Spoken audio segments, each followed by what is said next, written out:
Hello. So for my assignment, I did autism spectrum disorder. So autism spectrum disorder, also known as ASD, are a group of neurodevelopment disorders characterized by impairments in social interaction and communication, as well as repetitive behaviors and restricted interest.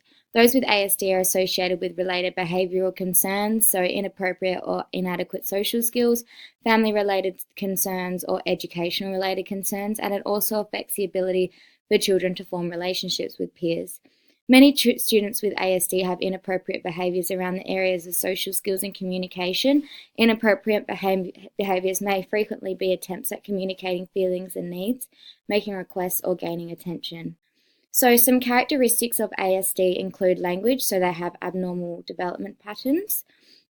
Play, isolated, repetitive, preference for predictable play, may experience difficulty with imaginative play. So those students may only want to play with one thing of toys, and they may be funny when moving on to others. So body movement, so stereotypical behaviour such as flapping or other behaviours that cause self-injury such as head banging or biting. So on my prac there was a student in my early education prac who every time was frustrated would bang their head. This was a way to let us know that something wasn't right.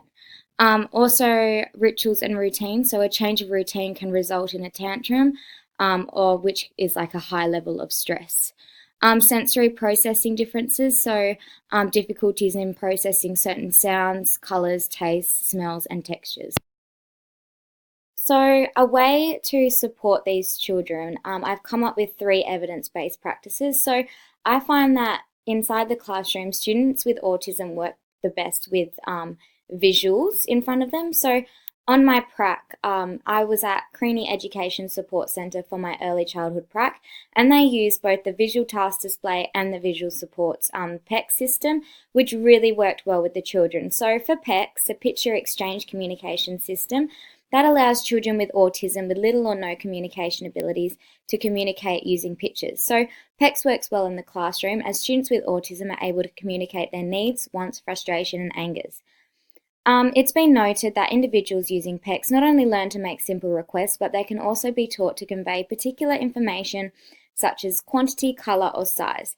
A functional communication system not only provides the children with ASD a means of communication, but allows them to work with people they encounter in their everyday environment. So there are 6 developmental phases of PECS.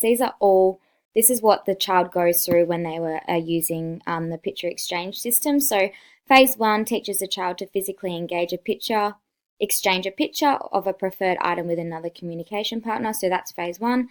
Phase 2, a communication book containing the picture of the desired item is used. Distance between the child and the communication partner is increased, so the child must move towards the communication partner.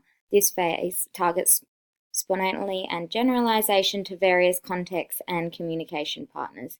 So there's also phase 3, phase 4, phase 5 and phase 6, and by phase 6 a child with autism is taught to comment in response to questions such as what do you see, what do you hear and what is it? They learn to make up sentences starting with I see, I hear and I feel. So on the chart there is all different emotions, there's different symbols for like different things, like there might be a bus, there might be a ball, there might be the playground. So it might say I want playground, which allows them to communicate to you what they want. It also allows them to communicate how they feel and, you know, who they want to play with and all of that. So I believe that PECS is a very good system to apply inside the classroom to really help those students that have autism. So there are different steps for the way that you implement it, which you can have a look at if you look at this slide. It's really valuable and I really encourage you to apply it inside the classroom if you do have a child that has autism. So the second one is visual task display, schedules and routines. So routines can be a powerful force in helping ASD patients deal with their depression, anxiety and uncertainty that confronts them in daily life. So ASD children are obsessive over repetitive behaviours. Therefore, having a routine/schedule in place is a good way to comfort ASD children and bring calm and self-regulation to an otherwise anxious mind.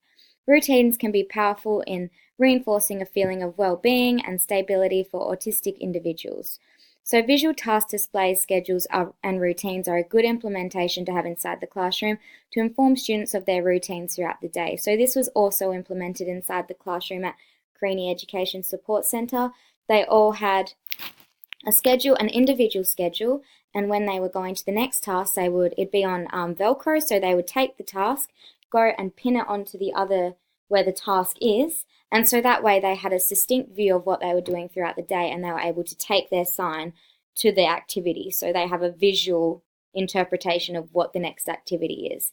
So there's the steps to implement that. It is also a very good one, and I found that it kept the classroom calm and everyone knew what they were doing throughout the day. Task analysis is a method of instruction in which an activity or behaviour is divided into small manageable steps in order to assess and teach the skill. So this provides the student with a step-by-step process to learn different skills and techniques to master the activities that are presented to these children. Students are taught to chain the steps together from beginning to end, backward or in small clusters throughout the use of modelling, graduated guidance and varied degrees of prompting procedure to teach individual steps.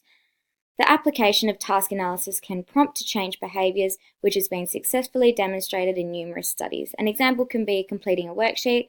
If the steps are provided to the student on a worksheet, it can be made available to the student that has ASD on a technological device or on the board, which then allows the student to work independently.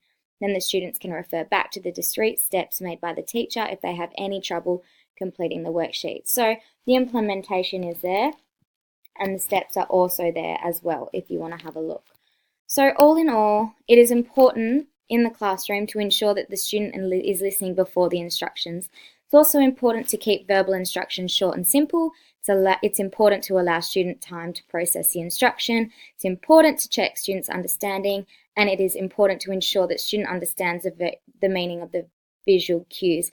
I just can't emphasize enough that visualization is so important for children that have autism. Even my previous prac that I've just been on, there was a boy that had autism and he was using the visual displays, and I was creating visual worksheets for this boy to work with. For example, with measurement, I had a picture of an apple and a picture of an elephant, and the boy had to circle which picture was heavier. So he understood that task if it's in visual form. If it wasn't, he'd just get angry, frustrated, and he might have a tantrum. So it is important to include visual cues inside the classroom. I cannot emphasize that enough.